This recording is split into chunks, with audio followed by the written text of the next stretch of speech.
कुर्ल्यातील best बस अपघाताने मुंबईकर हे हादरून गेलेले आहेत। भरधाव बेस्ट बसच्या धडकेमध्ये 7 जणांचा बळी गेलेला आहे आणि या अपघातामुळे बेस्टच्या सुरक्षिततेवरती आता प्रश्नचिन्ह निर्माण झालेलं आहे। त्या 7 निष्पाप नागरिकांच्या मृत्यूला जबाबदार नेमकं कोण आहे? बेस्ट प्रशासन की चालक असा प्रश्न सध्या विचारला जातोय।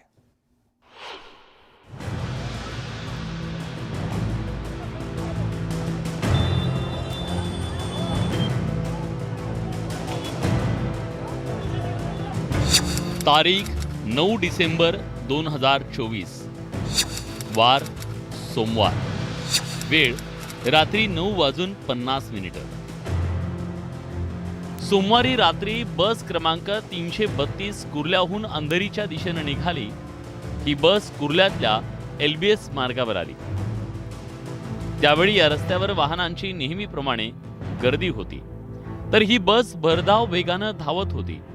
वाहन चालकाचं बसवरचं नियंत्रण सुटलं आणि या बसनं रस्त्यावरील समोर येईल त्या प्रत्येकाला उडवलं।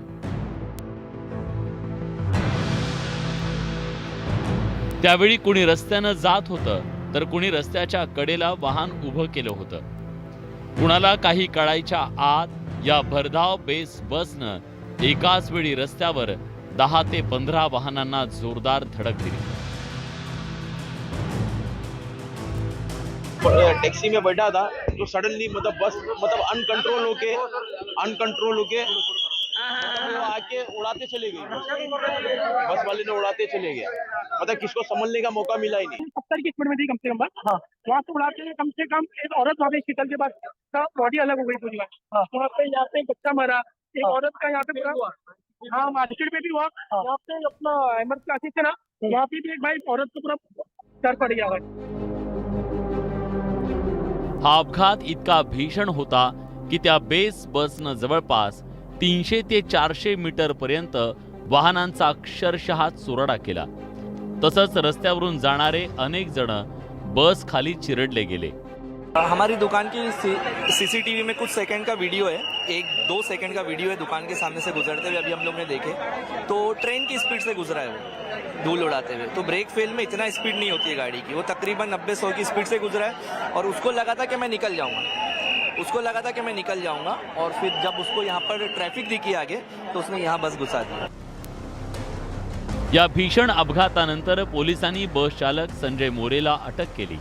त्याच्या पोलीस चौकशीत एक धक्कादायक माहिती समोर येऊ लागली आहे। संजय मोरे सोमवारी दुपारी 2 वाजता कामावर आला होता। 4:45च्या सुमारास तो अंधेरीतून बस घेऊन निघाला।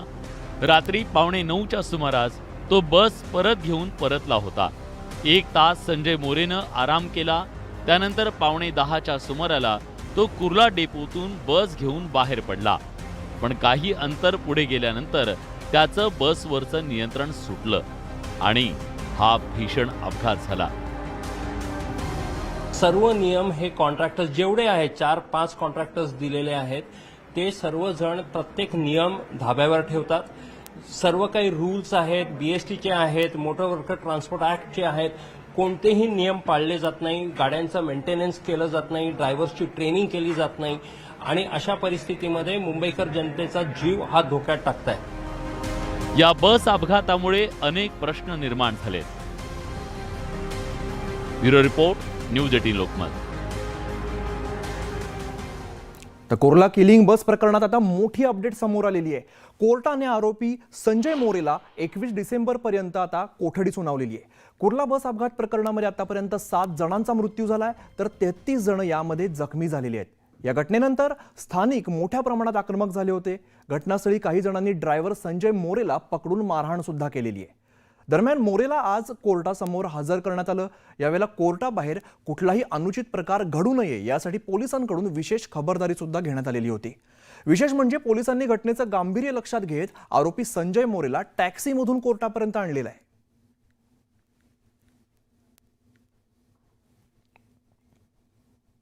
तर कोर्टात नेमकं काय घडलंय आपण बघूया। अपघातामध्ये 7 जणांचा मृत्यू झाल्याचं सरकारी वकिलांनी सांगितलेलं आहे। 22 वाहनांचं यामध्ये नुकसान झालंय। तपास अजून सुद्धा बाकी आहे असं सरकारी वकील यांचं म्हणणं आहे। 70 पेक्षा अधिक साक्षीदारांचे जबाब यामध्ये नोंदवायचे. तर आरोपी मोरेचे वकील काय म्हणतात बघूया. चालकांच्या प्रशिक्षणाचा विषय महत्त्वाचा असल्याचा मुद्दा त्यांनी या ठिकाणी उपस्थित केलेला आहे. तसंच प्रशिक्षणाशिवाय बस चालवण्यास दिली असं सुद्धा आरोपी मोरेचे वकील म्हणतायत.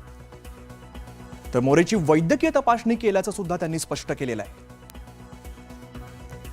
इलेक्ट्रिक बस पेट घेते हे लक्षात घ्यावं हा महत्त्वाचा मुद्दा सुद्धा त्यांनी यावेळेला उपस्थित केलेला आहे. तसंच एखादा गुन्हा एखाद्या व्यक्तीवरती नाही म्हणजे भविष्यात तो गुन्हा करणार नाही असं होत नाही असं न्यायाधीशांचं म्हणणं आहे.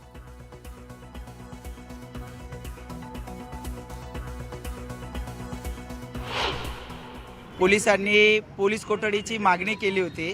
त्याच्यात कारणं लिहिलेले होते की त्याची तपास करायचा आहे त्यांना गुन्ह्यामध्ये की त्यांनी कुठला अंमली पदार्थ घेतलं होतं का, त्यासाठी एक त्यांनी कारण दिलं आहे.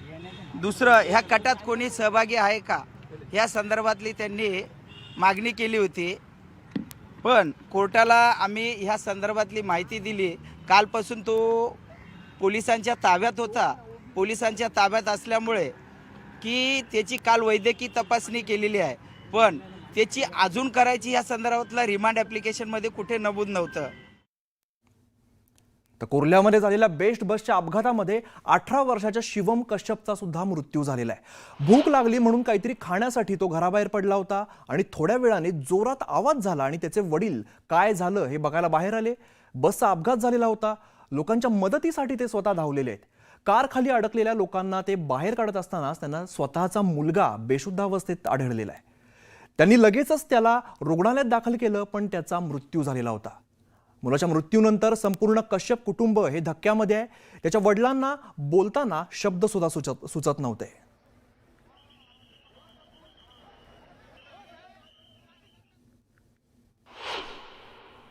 जब एक्सीडेंट हुआ तो हम पास में था ना, थोड़ी दूर के करीब में, जैसे आवाज़ गए जल्दी से तो देखे तो वही मिला उनको।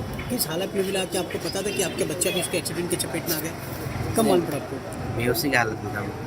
आपको कैसे मालूम पड़ा कि आपका बच्चा भी बस के हादसे में शिकार हो गया? कैसे मालूम पड़ा आपको? गए थे ना वहाँ पे। हाँ, क्या क्या क्या देखा आपने वहाँ पे तब? देखा तो बेहोश पड़ा था। हाँ तो इसको गोद में लिया था, हमने देख लिया, फिर लेकर गए हॉस्पिटल, हाँ। वहाँ पे डेथ हो गई हॉस्पिटल में। तर कुर्ल्यामध्ये झालेल्या बस अपघातामध्ये एका 19 वर्षीय तरुणीने सुद्धा आपला जीव गमावलेला आहे. आफरीन शहा असं तिचं नाव असून कालचा दिवस तिचा नोकरीचा पहिला दिवस होता. सकाळी मोठ्या उत्साहामध्ये ती ऑफिसला गेली होती आणि परतताना रिक्षा मिळत नव्हती म्हणून तिने घरी फोन केला, पण वडिलांनी चालत ये असं सांगितल्यानंतर ती चालत निघालेली होती. पण तिचं दुर्दैव की तिच्या घराच्या रस्त्यावरच हा मोठा अपघात झाला आणि भरधाव बसने तिला सुद्धा धडक दिलेली आहे. आफरीनचा नोकरीचा पहिला दिवस तिच्या आयुष्याचा शेवटचा दिवस ठरलेला आहे. सकाळी बाहेर पडलेली मुलगी थेट तिचा मृतदेह घरी आल्यामुळे शहा कुटुंबावरती दुःखाचा मोठा डोंगर कोसळलाय. या घटनेसाठी स्थानिक लोकप्रतिनिधी, बीएमसी, बेस्ट असे सगळेच जबाबदार असल्याचा आरोप तिच्या वडिलांनी केलेला आहे. रस्त्यावरील अनधिकृत फेरीवाले, त्यांच्याकडून हप्ते घेणारे पोलीस, ट्रॅफिक पोलीस, त्यांच्यामुळेच माझी मुलगी गेल्याचं ते म्हणालेत. कारवाई करायची असेल तर या सगळ्यांवरती व्हावी अशी मागणी सुद्धा त्यांनी केलेली आहे.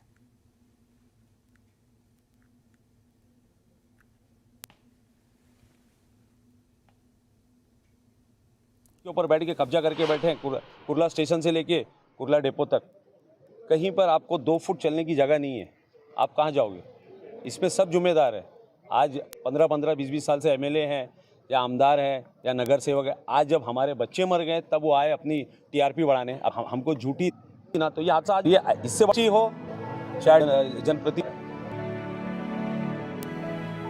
तर कुर्ल्यातील बस अपघातातून वाचलेला रिक्षा चालक अनिल कुमार शहा यांनी साक्षात मृत्यूला चकवा दिलेला आहे. रिक्षातून बाहेर पडायला एक क्षण जरी उशीर झाला असता तर मोठा अनर्थ झालेला असता. सोमवारी कुर्ल्यातील भीषण बस अपघातातून अनिल कुमार हे थोडक्यात बचावलेले आहेत. त्या अपघातामध्ये त्यांच्या रिक्षाची ही अवस्था झालेली आहे. या रिक्षाचा अक्षरशः चक्काचूर झालेला बघायला मिळतो. यावरून अपघाताची भीषणता काय आहे हे सुद्धा तुमच्या लक्षात आलं असेल. सोमवारी रात्री अनिल कुमार यांनी कुर्ला स्टेशनवर प्रवाशांना सोडलेलं आणि त्यानंतर रिक्षा बाजूला उभी करून ते चहा प्यायला रिक्षातून आणि त्याला मागून आलेल्या भरधाव बसने त्यांच्या रिक्षाला जोरदार धडक दिलेली आहे. से जो बाहर खड़ा थे, पीछे से बस आया और जितना था रिक्शा उड़ाया, बैग जितना था सबको उड़ा के गया। मेरे को भी उड़ाया,